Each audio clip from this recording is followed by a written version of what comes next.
로마서 7장 21절로 25절까지 말씀이에요. 하나님의 말씀을 교독하도록 하겠습니다. 제가 먼저 읽을게요. 그러므로 내가 한 법을 깨달았노니 곧 선을 행하기 원하는 나에게 악이 함께 있는 것이로다. 내 지체 속에서 한 다른 법이 내 마음의 법과 싸워 내 지체 속에 있는 죄의 법으로 나를 사로잡는 것을 보는도다.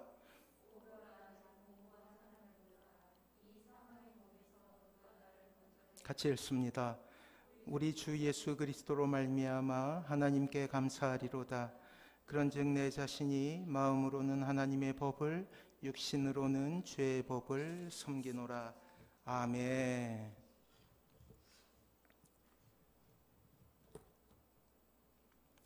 (1981년) 흑인 가운데 가장 장수한 사람이라고 여겨지는 찰리 스미스라는 사람이 130세의 나이로 플로리다 바우토우에서 세상을 떠나게 됩니다. 그가 보낸 130년간의 세월은 고통의 전시장이라고 해도 과언이 아닐 정도로 참으로 파란만장한 인생이었죠. 그는 노예로 태어나 갓난아이 때부터 고통과 학대 속에서 살아갔던 사람입니다. 그리고 미국이 남부와 서부를 헤매며 매를 맞았고 모욕을 당하며 굶주렸어요. 죽을 고비도 무려 20번 이상이나 넘겼다고 그는 그렇게 고백을 합니다. 그런데 그렇게 130년간 모진 고생을 해온 스미스 씨는 임종하기 며칠 전에 방문한 스티븐슨 목사님 앞에서 이렇게 고백을 했다고 해요. 하나님, 저를 흑인으로 태어나게 하셨음을 감사드립니다. 고통스러운 노동도 감사합니다. 하나님, 당신은 130여 년간 저와 함께해 주셨습니다. 사랑하는 성도 여러분, 찰리 스미스 할아버지의 인생의 마지막 단 몇 줄로 요약할 수 없음을 우리는 잘 알고 있죠. 격동기에 노예가 있었던 시기를 두 번의 큰 전쟁을 치르고 그리고 국내전을 치르며 죽을 고비를 건넜던 그 흑인의 삶이란 참으로 고통스럽다 아니할 수 없어요. 그럼에도 불구하고 놀랍게 그 할아버지의 마지막 고백은 감사합니다. 그렇게 하나님의 은혜를 곱씹으며 자신의 생을 마감할 수 있었다라는 거예요. 사랑하는 성도 여러분, 감사로 마침표 찍기까지 그는 수많은 시간을 하나님과 교제하기 위해 애썼음을 우리는 미루어 짐작할 수 있어요. 죽음이 코앞까지 찾아와서 굶주림이 자신의 인생을 덮치고 사랑하는 가족들에게 협박을 할 때마다 그럼에도 불구하고 하나님 앞에 서 있는 한 흑인을 우리는 보게 되는 거예요. 때로 아파하고 때로 고민하고 때로 절망하고, 그리고 근세 그의 인생의 마침표는 은혜요 감사함으로 그렇게 고백하며 자신의 인생을 마감하고 있다라는 사실입니다. 사랑하는 성도 여러분, 우리의 짧은 인생도 뒤돌아보면 은혜가 아닌 것이 없었죠. 이것이 하나님을 알게 된 후 우리가 삶을 통하여 얻게 되는 너무나 소중한 깨달음이라 할 수 있을 것입니다.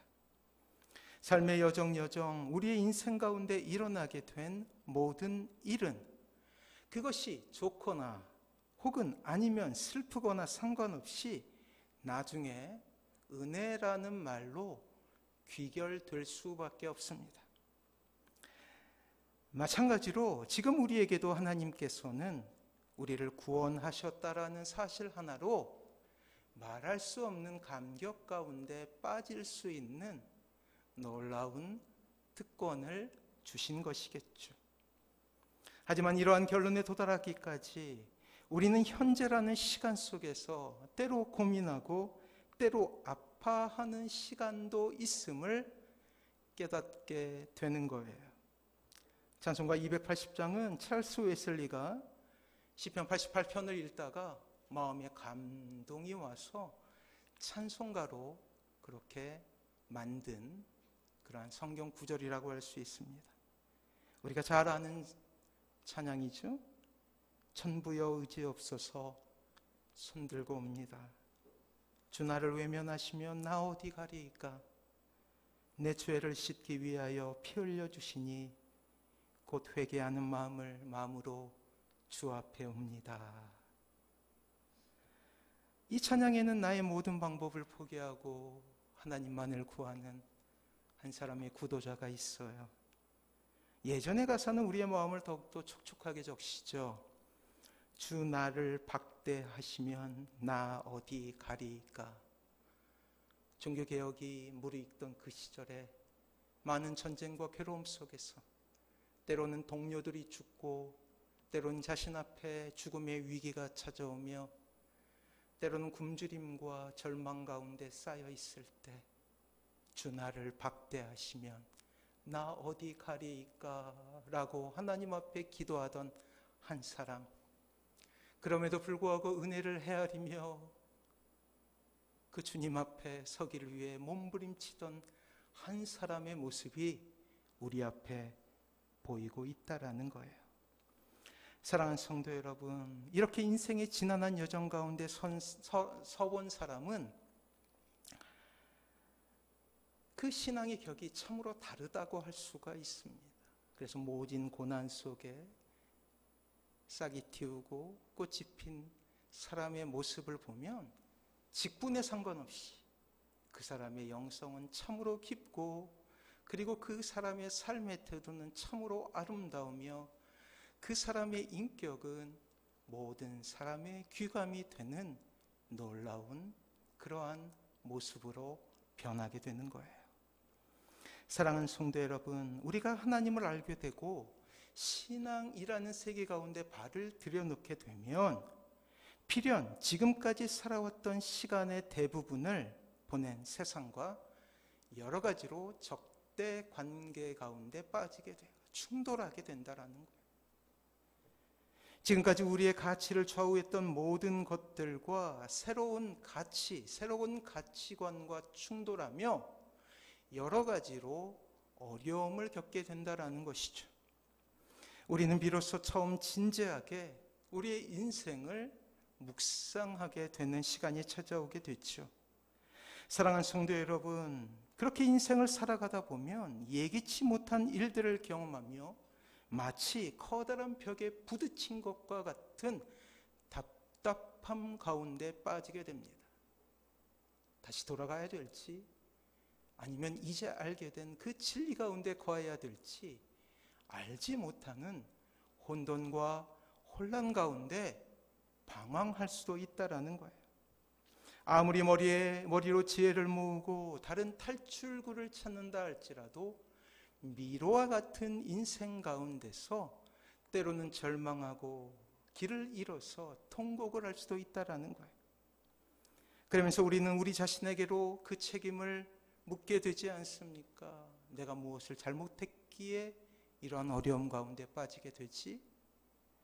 어디서부터 잘못된 것인지? 과연 내가 할 수는 있을까라는 자책과 절망의 질문을 하기도 하게 된다라는 거예요. 이것이 하나님을 믿는 사람에게나 하나님을 알지 못하는 불신자들에게나 동일하게 경험되는 것, 즉 세상을 살아가는 모든 사람들이 경험하게 되는 혼돈과 혼란이죠. 신자 역시 동일한 한계 상황에 도달할 수 있음에 대해서 저는 숨기지 않고 여러분들에게 말씀드렸죠. 세상 사람들이 말하는 흉년, 고난, 절망, 이러한 단어들 역시 신자에게도 때로는 가공할 만한 위력으로 찾아와서 우리를 아프게 할 수 있음에 대해서 말씀드려 왔습니다. 성경의 수많은 기라성과 같은 믿음의 용사들 역시 그 길을 지나가며 믿음이 더욱더 단단해져 왔음을 우리는 늘 설교를 통해서, 말씀을 통해서 배우게 되는 것이죠. 결코 성경은 이 고난의 문제에 대해서 침묵하지 않습니다. 그러나 신자가 세상의 사람과 세상을 다르게 보아야 될 한 가지 이유가 있음에 대해 우리의 인생 가운데 하나님께서 들어오시는 그 순간부터 근본적인 차이가 있음을 성경은 이야기해 왔음을 우리는 외면해서는 안 돼요. 즉 우리의 인생을 해석하는 가운데 늘 새로운 변수가 생겼다라는 거예요. 그 변수는 하나님입니다. 이것이 불신과 신앙이라는 닮은 듯 닮지 않는 너무나 큰 차이를 갖고 있는 극과 극의 단어가 가지고 있는 엄청난 의미의 차이라고 할 수가 있어요. 문제는 우리가 살고 있는 이 땅은 천국이 아니라는 것이죠. 우리 역시 여전히 죄로 오염되어 있기에 완벽한 믿음과 완벽한 소망은 우리의 인생 가운데 있을 수가 없어요. 때로는 유혹이라는 것으로, 때로는 강압이라는 것으로, 때로는 여러분의 인생 가운데 고난이라는 것으로 여전히 악한 영은 여러분들의 삶을 위협하고 여러분들의 신앙생활을 위협하며 점점 더 하나님으로부터 여러분들의 사이에 간극을 줄 수도 있다라는 것. 그렇게 신자는 우리 상황 속에 있는 모든 것 가운데 해석이라는 과정을 거치게 돼요. 하나님의 관점에서 이 땅에 일어나게 되는 여러 가지 환난을 해석하게 되는 것이죠. 그리고 내린 결론과 반응에 따라 얼마나 큰 믿음을 가지게 되었는지, 그리고 주위 사람들이 먼저 알아보게 된다라는 거예요. 그리고 그러한 고난은 한 사람의 인생을 바꿀 만한 계기가 되기도 하죠. 이러한 고난을 선용하고 하나님의 은혜라는 해석의 도구를 통해 잘 넘기게 되면 그것은 성숙이라는 하나님의 최종 목표에 도달하게 되는 것입니다. 그렇습니다. 이 땅의 신자에게 이렇게 고민과 고통의 시간이 주어지는 것은 어쩌면 성숙이라는 하나님께서 목표로 하는 그런 신앙의 단계가 있기 때문일 수도 있는 거예요. 성숙이라는 말의 뜻은 몸과 마음이 자라 어른스러워져 간다라는 뜻이죠. 그런데 이 성숙이라는 말에는 정해진 순서로 발달 단계를 거쳐 간다라는 의미가 있다라는 사실을 기억할 필요가 있어요. 어제 제 아내하고 두 딸이 그 거실에서 얼마나 깔깔거리고 재밌어 하는지 호기심에 밖에 나가봤더니 옛날 사진을 막 보면서 즐거워하는 거예요. 결혼할 때 사진부터 해서 우리 아들 어렸을 때. 근데 그때 우리 은지가 삐져가지고 제 방에 들어와서 이렇게 또 입이 나와 있어. 왜 그러냐? 그러니까 뭐라고 그러냐면 자기 사진은 안 나온다는 거예요. 그러니까 엄마가 뭐라고 그러냐면 아직 오빠가 1살이야. 너까지 가려면 아직 멀었어. 라고 이야기해요. 아직 멀었는데 자기 사진이 보고 싶은 거예요. 그러니 궁금한 것이죠. 하지만 단계가 있어요. 이제 1살인 오빠를 거쳐서 이제 3년이 지나가게 되면 은서가 태어나고 또 3년이 지나가면 이제 자신의 얼굴이 드디어 사진 속에 나타나게 되는 거예요. 사랑하는 성도 여러분, 성숙이라는 것은 단계를 거쳐간다라는 뜻과 같아요. 이 성숙이란 말에는 정해진 순서가 있다라는 것과 똑같죠. 반대로 뒤집어 보면 누구나 반드시 이러한 단계를 거치지 않고는 성숙이라는 그러한 신앙의 정점에 도달할 수 없다라는 거예요. 좀 더 쉬운 말로 이야기하면 우리의 믿음이 자라나기 위해서는 때로는 고난을 겪기도 하고, 때로는 은혜 가운데 감격하기도 하고, 때로는 절망 가운데 빠져보기도 하고, 때로는 소망 가운데 우리의 인생 가운데 비추어진 빛을 찾아보기도 하는 그러한 과정이 있어야 된다라는 거예요. 때문에 이 땅을 살아가는 모든 이들에게 반드시 어느 정도의 고난과 아픔이 있다는 사실을 우리는 기억해 볼 필요가 있다라는 것이죠. 심지어 오늘 우리는 본문을 통해 죄 가운데, 율법 가운데 있는 한 인간의 절망을 보게 됩니다. 그 사람도? 라는 의문을 가질 정도로 맹렬한 고난과 고민과 그리고 절망 가운데서 토설해내는 비명소리가 들리고 있다라는 거예요. 마치 길들여지지 않는 짐승이 그 비명을 질러내듯이 진리가 무엇인지, 구원이 무엇인지에 대한 끊임없는 탐구에 몸부림치는 한 영혼이 보인다라는 거예요. 그의 열심은 당대 모든 종교인을 통틀어서 최고의 수준이었던 사람이었죠. 발견의 율법 아래서 그는 헌신의 최상급을, 물론 잘못된 믿음이었지만 하나님께 드렸던 사람이에요. 우리가 잘 알고 있는 바울이라는, 아니 그 전에 이름은 사울이었죠. 사울이라는 이름을 가지고 철저히 바리새인이 되어서 이 땅을 어떻게 살아가야 될지 궁금해하며 진리를 헤매었던 그가 율법 가운데서 최선을 다해 살았던 사람이에요. 심지어 복음을 가지고 있었던 성도들을 핍박하며 자신의 믿음이 옳았다고 선전하는 그러한 인생을 살았죠. 그런데 놀랍게도 예수님은 다메섹이라는 길 가운데서 그를 만나주시지 않습니까? 그리고 그는 세상을 십자가와 은혜로 보는 그러한 사랑을 경험하게 돼요. 사랑하는 성도 여러분, 이것이 사도 바울이 주님을 만나게 되는 과정이었습니다. 그리고 자신이 지금까지 지켜왔던 사울이란 이름을 버리고 작은 자라는 뜻을 가진 바울이란 이름을 가지고 새로운 인생을 살아가기 시작합니다. 그러나 이 은혜 가운데 거한 사도 바울에게 다시금 쓰나미와 같은 엄청난 믿음의 절망이 찾아오기 시작해요. 그것은 신자에게도 죄가 여전히 유효한 영향력을 가지고 있다는 사실을 깨닫게 된 거예요. 어떻게 만나주셨는데, 어떻게 하나님의 자녀가 되었는데 라는 은혜가 한 마음 한켠에서 자신을 그렇게 하나님에 대한 감격으로 살아가게 하지만, 또 다른 한편 그와 다른 법이 자신의 인생을 걸고 넘어져서 또다시 넘어지게 하는 절망을 경험하게 된다라는 거예요. 우리 21절 말씀을 통해서 그가 가지고 있었던 절망과 고민을 한번 들어보도록 하겠습니다. 같이 한번 읽어보도록 할게요. 우리 21절 말씀 같이 읽습니다. 시작.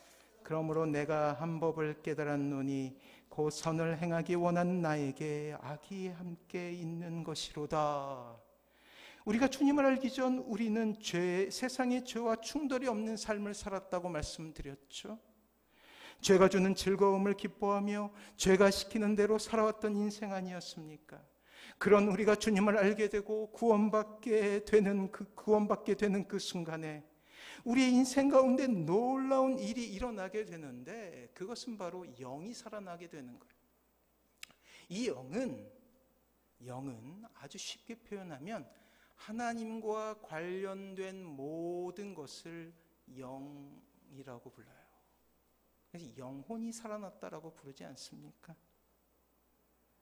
아담의 원죄로 영이 죽은 이후 인간은 하나님을 알 수 있는 어떤 지식도 가지지 못했어요. 그래 하나님을 알려고도 하지 않는 그러한 무지의 상태로 있게 되었던 거예요. 그래서 주님은 어둠이라고 표현해요. 그리고 주님 자신을 세상의 빛이라고 하는 이유가 여기 있게 되는 것이죠. 하지만 하나님의 전적인 은혜로 말미암아 우리가 하나님을 알게 되고 구원을 받게 되었으며, 하나님의 자비하심으로 하나님을 아버지라고 부르는 놀라운 은혜 가운데 거하게 되었죠. 그 이후로 신자는 은혜로 살아가게 됩니다. 사랑하는 성도 여러분, 이것이 이미 저와 여러분이 하나님께로 부여받은 그러한 선대였어요. 사랑이었으며 은혜였죠. 이것으로 우리는 수많은 날들을 감사함으로 살았고 우리의 눈에서 눈물을 흘렸으며, 그 사랑이 아니었다면 우리의 인생은 여전히 비참한 가운데 있었을 것이라는 그러한 고백을 하며 살아왔어요. 하지만 그러한 하나님의 은혜에 대해 영광으로 반응할 신자에게 여전히 죄는 그 권세를 가지고 있음을 성경은 이야기하고 있다라는 거예요. 특별히 오늘 사도 바울, 그 위대한 신앙인을 통해서 우리에게 여전히 죄가 우리의 인생 가운데 역사에서 우리를 죄 가운데 사로잡고 있음을 알려주고 있다라는 거예요. 그리고 하나님을 원수라 여기는 죄의 속성은 여전히 신자 개인에게 영향을 미치고 있다라고 가르치고 있다라는 거예요. 사랑하는 성도 여러분, 어찌 이 일이 은혜를 얻고 구원을 얻었으며 하나님을 아버지라고 부르는 이들에게 일어날 수 있단 말이에요. 여기 이러한 자신의 모습을 발견하며 괴로워하는 한 사람을 우리에게 성경은 이야기하고 있어요. 우리 24절 말씀 같이 한번 읽어볼까요? 24절 말씀 같이 읽습니다. 시작. 오라 나는 곤고한 사람이로다. 이 사망의 몸에서 누가 나를 건져내랴. 하나님을 알기 전에 바울의 모습이 아니에요. 다메섹에서 말할 수 없는 은혜를 깨달았어요. 은혜의 길을 걸어왔어요. 그럼에도 불구하고 여전히 자신 안에 있었던 죄가 역사하고 있음을 깨달았을 때 그는 절망합니다. 그리고 탄식을 질러대요. 오라 나는 곤고한 사람이로다. 사랑하는 성도 여러분, 바울의 탄식의 소리는 바로 우리의 비명 아닙니까? 십자가라는 놀라운 사랑을 경험한 우리가 여전히 죄악 가운데 거하고 있으며 그 죄 때문에 여전히 행복이라는 하나님의 선물을 외면하고 불행을 쫓아 살아가고 있음을 우리는 고백하지 않을 수 없다라는 거예요. 이미 지난주 예수 그리스도의 복음이란 주제로 우리가 행복할 수 있는 권세를 얻었음에도 불구하고 여전히 죄라는 것을 통하여서 불행을 곱씹으며 이 세상을 원망하며 울면서 살아가고 있는 것이 우리의 모습 아닌가 말이에요. 오늘 사도 바울은 어찌할 수 없는 참혹한 좌절 가운데 있는 이 땅의 모든 신자의 마음을 대변하며 이렇게 고백하고 있는 거예요. 오라 나는 곤고한 사람입니다. 그리고 그 절망의 이유에 대해서 이렇게 설명하고 있어요. 우리 22절부터 23절까지 말씀을 같이 한번 읽어봅니다. 같이 읽습니다. 시작. 내 속사람으로는 하나님의 법을 즐거워하되 내 지체 속에서 한 다른 법이 내 마음의 법과 싸워 내 지체 속에 있는 죄의 법으로 나를 사로잡는 것을 보는도다. 예전에 기억나시죠? 인간의 모든 불행과 고난과 절망과 좌절과 죽음과 재난과 이것을 다 모아서 이렇게 한 단어로 표현하면 뭐라고 그랬어요? 죽음이라고 그랬어요. 죽음. 그리고 그 죽음의 원인이 죄라고 그랬죠. 오늘 사도 바울은 자신의 삶을 솔직히 고백하면서 여전히 죄가 있음을 이야기하고 있어요. 왜요? 성령님이 감동하시니까 자신을 비추어내는 거예요. 이 로마서를 읽는 모든 신앙의 후배들에게 자신의 부끄러운 모습이지만 열어 보이며 당신들이 고민하는 것도 당신들이 고민하는 것을 나도 고민했소 라고 우리에게 솔직히 전해주는 거예요. 사랑하는 성도 여러분, 사도 바울의 좌절과 비탄의 이유는 다른 것이 아닙니다. 두 법이 여전히 싸우고 있다는 거예요. 하나님의 은혜로 지난주에 말씀드렸던 예수 그리스도의 복음으로 한 법이 있는데 이 법이 나를 살게 하는 것이 아니라 옛법, 즉 죄의 법이 여전히 역사하고 있음을 깨닫게 된 거예요. 생명의 성령의 법과 죄와 사망의 법이 다투며 나를 격동시켜서 여전히 불행 가운데 머물게 하고 있음을 깨닫게 된 거예요. 마음속에서 은혜가 사라졌을 때 그 빈 공간을 죄의 법이 채우고 있다라는 놀라운 사실을 발견하게 되었다라는 거예요. 죄에 대한 민감한 마음을 가졌던 사도 바울은 이러한 갈등의 상황 속에서 거의 죽을 지경이 돼요. 그래서 외쳤던 것이 오호라, 오호라. 나는 곤고한 사람이로다. 라는 말로 자신의 괴로움과 절망에 대해서 이야기하고 있었던 사람입니다. 사랑하는 성도 여러분, 우리 역시 하나님의 전적인 은혜로 그 사랑을 얻게 되고 알게 되었으며 주님의 자녀가 되지 않았습니까? 하지만 여전히 죄 가운데 서 있는 자신의 모습을 보지 않습니까? 사단은 여전히 우리의 인생 가운데 영적인 전쟁을 일으키고, 이 사단이 주는 마음 때문에 우리는 여전히 빈곤과 여전히 열등감 속에서 신음하지 않습니까? 죄는 여전히 우리의 삶 가운데 침입하여서 은혜의 삶을 파괴하고, 그로 인하여 하나님과의 관계는 소원해지며 신자라는 명목상의 이름을 가지고 있으나 여전히 죄에 순종하며 살아가고 있는 것이 우리의 모습은 아닌가 하는 거예요. 그리고 이러한 과정 속에서 우리는 불행을 경험하게 되죠. 죄는 우리에게 여전히 지배권을 행사하고 우리를 구속하며 사망의 비참함을 주는데도 더 이상 우리의 심령은 싸워보려고 하지 않는, 죄에 대해서 너무나 무기력한 상태 속에서, 상황 속에서 절망하고 있는 것은 아닙니까? 이러한 마음으로 여전히 죄를 짓고 하나님의 영광에 심각한 타격을 주며 신자라는 이름이 부끄러운 이름이 되어서 세상으로부터 손가락질 당하고 있는 이 땅의 교회를 보십시오. 그 속에는 우리의 이름도 있어요. 참으로 불행한 일이 우리의 인생 가운데 반복되어지고 있는 것이죠. 한 발은 세상에, 그리고 한 발은 교회에 그렇게 분리된 마음으로 하나님의 은혜를 사모하나 또 다른 법이 우리를 사로잡아 세상의 냉혹함 가운데 우리를 내동댕이 치고 그 안에서 절망하고 불안해하고 걱정하고 염려하며 좌절하는 것이 바로 우리의 모습이라는 거예요. 무엇 때문에? 죄 때문에, 죄의 법 때문에. 불행의 원인, 행복하지 못한 이유,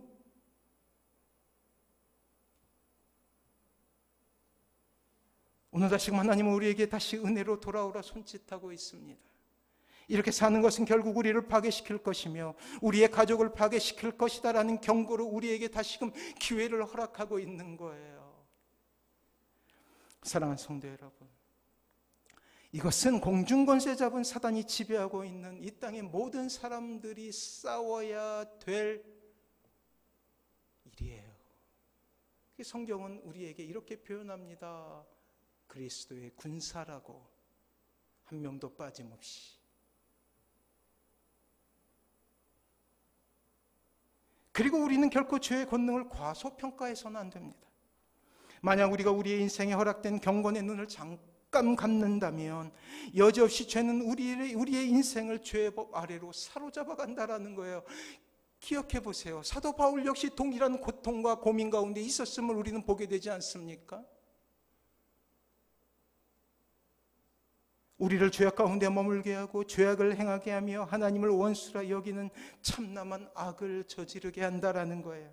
때문에 우리는 죄에 대한 지식을 갖고 복음으로 무장하며 힘들지만 이 죄와 싸우고 악한 영에 대적하며 하나님의 군사로 부르심에 합당한 인생을 살아가야 한다라는 거예요. 그래서 저는 이렇게 이야기하고 싶습니다. 죄와 싸우는 것은 선택이 아니라 필수라는 것이죠. 사랑하는 성도 여러분, 우리의 인생의 가장 큰 신앙의 오류는 우리의 신앙이 강의실과 같은 곳에서 배워야 한다라고 생각하는 거예요. 신앙, 믿음은 배우는 것이다라고 생각하는 거예요. 저는 이렇게 이야기하고 싶습니다. 신앙은 살아가는 거예요. 믿음은 삶입니다. 성경은 한 사람의 신앙인이 태어나기 위해 광야가 있음을 부인하지 않아요. 심지어 예수님도 광야에서 40일을 보내셨음을 우리는 간과해서는 안 돼요. 예수님이니까 그렇게 하셨지라고 그렇게 책임을 밀어서는 안 된다라는 거예요. 참된 신앙은 치열하게 분투하는 삶의 현장 가운데서 꽃피우게 되는 것입니다. 때로는 고민하고 때로는 자신의 죄됨을 슬퍼하는 하나님과의 1대1, 바로 광야라는 척박한 환경에서 하나님밖에 바라볼 수 없을 때 피어나게 되는 거예요. 1대1일 때. 그래서 신앙의 선배들은 광야, 사막을 사랑했어요. 이러한 수고와 노력을 부인하는 것은 마치 운동선수가 금메달을 따기 위해서 열심히 책을 읽는 것과 다르지 않아요. 몸을 단련해야 되는데 책을 통해서 배우는 것과 다르지 않다라는 거예요. 사랑하는 성도 여러분, 고민하지 않는 신앙생활보다 위험한 것이 없습니다. 현대 음식 문화는 간단하고 빠르고 자극적인 것이 특징이죠. 그래서 패스트푸드라고 그래요. 빨리 만들 수 있는 거예요. 햄버거, 피자, 콜라, 라면, 저도 물론 아주 사랑하는 음식들이에요. 그래서 이것이 점차 간식에서 주식으로 자리 잡습니다. 이런 음식을 가리켜서 정크푸드라고 그러죠. 쓰레기 음식. 불필요한 것들에 대한 총칭이에요. 정크푸드. 정크푸드라고 부르면서 애용을 하죠. 칼로리 높으나 영양가는 없는 인스턴트 식품을 의미합니다. 실제로 정크푸드에 첨가된 과도한 염분과 지방은 비만과 각종 질환의 주요한 원인이 됩니다. 문제는 정크푸드가 맛있다는 거예요. 맛있어요. 하지만 입에 맞추어서 계속 이 정크푸드를 먹게 되면 건강을 잃게 된다는 것을 모두 다 알게 되었죠. 하지만 여전히 그 매출은 올라가고 있어요. 그래서 유럽과 미국과 캐나다, 호주 등에서는 학교에서 급식으로 이 정크푸드를 주는 것을 법으로 금지하고 있죠.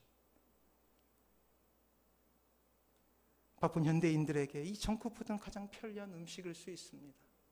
그러나 편리함을 찾을수록 건강은 멀어질 수밖에 없는 거예요.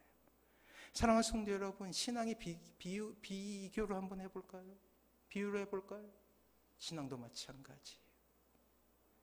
고민하지 않는 신앙은 위험해요. 맹목적인 신앙은 모두를 불행하게 할 수 있다는 거예요. 끊임없이 자신의 죄에 대해서 각을 세우고 응징해야 합니다. 조금 어렵지만 배워야 돼요. 그래서 삶 가운데 실천해 봐야 돼요. 하나님을 찾기에 경건에 심취해 봐야 돼요. 그것이 힘들면 기도해야 돼요. 영적인 서적을 참고해 보기도 하고, 우리의 신앙의 선배들은 어떻게 이러한 어려움들을 이겨냈는가 교훈을 얻어보기도 해야 돼요. 힘들죠. 드라마 한 편 보는 것이 더욱더 쉽지 않습니까? 그러나 하나님 앞에 서기 위해서 몸부림치지 않으면 이 세상은 결코 호락호락하지 않다라는 거예요. 때로 그 죄에 져서 오호라 나는 공고한 사람이도다 라고 고백할지언정 이러한 선한 싸움을 우리가 포기해서는 안 된다라는 거예요. 결코 죄와의 전쟁을 포기해서는 안 된다라는 것이죠. 사랑하는 성도 여러분, 사도 바울의 처절한 고민과 아픔을 기억해 보십시오. 창피함을 무릅쓰고 자신의 모든 것을 드러내며 나도 이러한 사람이었어 라고 고백하는 사도 바울의 그 모습이 보이지 않습니까? 비록 때로는 일시적으로 피할 수도 있겠죠. 하지만 힘들고 어렵고 때로는 피한다고 해서 피할 수 있는 전쟁이 아니에요. 우리는 우리의 생명과 우리의 인생을 다 바쳐 이 아름다운 전쟁을 수행해야만 합니다. 사랑하는 성도 여러분, 분투하십시오. 이 분투하는 인생이야말로 가장 가치 있는 삶입니다. 때로 커다란 족적을 이 세상에 못 남긴다 할지라도 내가 그렇게 하나님 앞에 나아가기 위해서 애썼다면 하나님만은 나를 인정해 줄 수 있다는 거예요. 설교의 서두에 그 할아버지를 기억하고 있지 않습니까? 무려 130년간을 살았어요. 그의 이름표는 노예였어요. 그는 평생 고난과 고생 속에 살았어요. 하지만 그의 인생의 마지막에 그의 이름표는 바뀌게 됩니다. 은혜로, 감사로, 예수 그리스도의 사랑으로.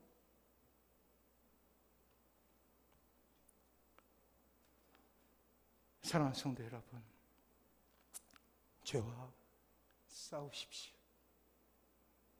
여러분들 두렵게 만드는 모든 두려움과 싸우십시오.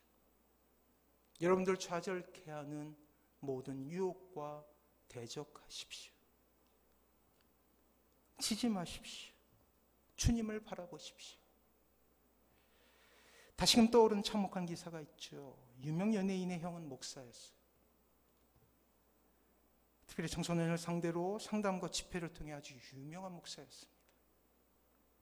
하지만 목사라는 직분이 자신을 지키지 못했어요. 왜냐하면 자신이 케어하고 있었던 어린 청소년들을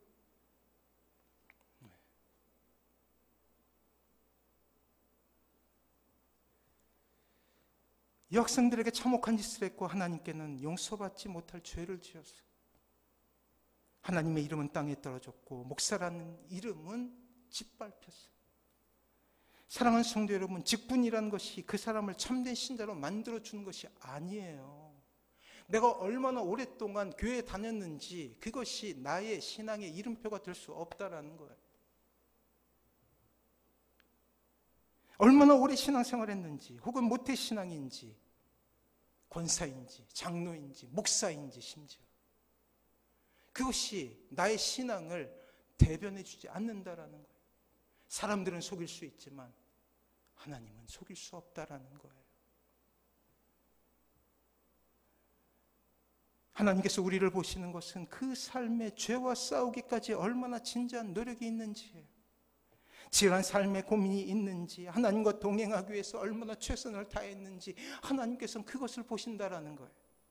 그러고도 주님 앞에 설 때면 머리를 들을 수 없는 죄인이 되어서는 하나님 앞에 눈물로 하나님 이 죄인을 불러주시니 너무나 감사를 드립니다 라고 주님 앞에 엎드린 그 사람을 귀하게 여긴다라는 거예요. 하나님 없이는 소망이 없는 사람이라고 고백할 때 하나님은 그 목소리를 사랑하신다라는 거예요.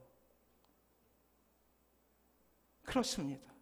행복한 삶을 위해 오늘 그 22번째는 죄와의 싸움이에요.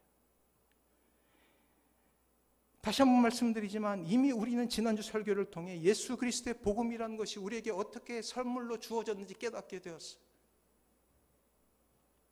드디어 우리의 인생을 불행하게 했던 원인인 죄에 대해 싸울 수 있는 능력을 부여받았다라는 거예요.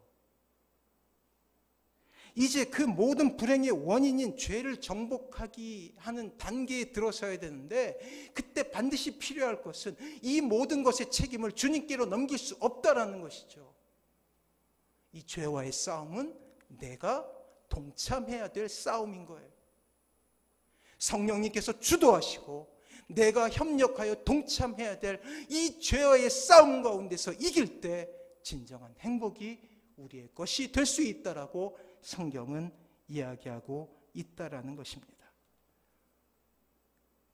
뉴욕시 외가 공동묘지에 있는 큰 묘비에 아주 매우 특이한 비문 하나가 세워졌대요. 아주 큰 비석 가운데. 고인의 이름은 물론이고 그가 언제 태어나 죽었으며 그의 아버지는 누구고 어머니는 누구며 아내는 누구고 형제 자매의 이름이 무엇인지 원래는 비문에는 그런 것들이 담겨 있죠. 하지만 그것에 대해서 아무런 기록이 없어요. 그 큰 묘비에는 딱 한마디만 적혀 있었습니다. 용서받았음. 용서받았음. 아마 하나님의 용서로 누리게 되는 평화가 그의 인생 가운데서 가장 중요하기 때문에 그의 비문에 이렇게 적었을 거예요. 용서받았음. 너무나 감사했어. 감격했어. 죄와의 싸움 가운데서 드디어 성공할 수 있었어. 일생을 죄와 싸웠습니다. 큰 비속으로 봐 많은 재물을 가진 부자였겠죠. 공동묘지에 아주 중요한 자리를 차지한 것으로 보아 명성이 있었던 사람이었을 것입니다. 하지만 이 사람은 자신의 인생을 단 한마디로만 표현하고 있어요. 용서받았어. 죄와 싸웠는데 용서받았다라는 거예요. 이 세상의 삶을 마감하며 가장 자신을 행복하게 한 것은 자신이 죄에서 용서받았던 것이요, 하나님께서 자신을 자녀로 삼아 주셨다라는 것이며, 자신의 그 인생 가운데 주님께서 동행해 주셨음을 경험하고 체험하면서 감사할 수 있는 인생이 되었다라는 거예요. 사랑하는 성도 여러분, 행복해지고 싶다면 우리는 죄와 싸워야 하며 결국 용서받는 인생이어야 함을 주님 앞에 고백할 수밖에 없다라는 것이죠. 말씀을 마무리합니다. 사랑하는 성도 여러분, 행복하기를 원하십니까? 그럼 치열하게 싸워야 돼요. 무엇에 치열해야 되냐면 죄와의 싸움에서 치열해야 되는 거예요. 예수 그리스도의 복음을 선물로 받았다면 이제 우리가 해야 될 것 가운데 서야 되는 거예요. 죄와 싸우기에 몸부림쳐야 되는 거예요. 그리고 행복은 이러한 치열한 삶 가운데 주어지는 놀라운 선물인 것이죠. 이 놀라운 은혜가 우리 가운데 있길 소원합니다.